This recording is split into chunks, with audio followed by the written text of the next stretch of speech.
Ikaw yung leader ng kawalang yan ng party list, kabataan party list na yan. Ikaw dapat ang managot niyan.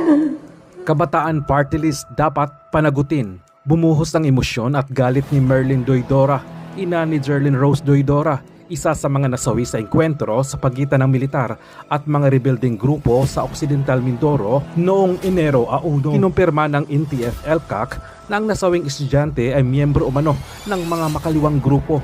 Ibinahagi ng naulilang ina ang kanyang hinanakit matapos magsakripisyo bilang isang OFW upang matustusan ang pag-aaral ng kanyang anak. Ngunit sa halip ay nasawi ito sa isang bakbakan. Isang pangyayaring anyay hindi matanggap ng kanyang pamilya. Nagpaabot din ng panawagan si Doydora sa Kabataan Party List na itigil ang paggamit ng pangalan at isyu ng kanyang anak. At binanggit din si Kabataan Party List Representative Rene Co na anyay dapat managot sa sinapit ng kanyang anak.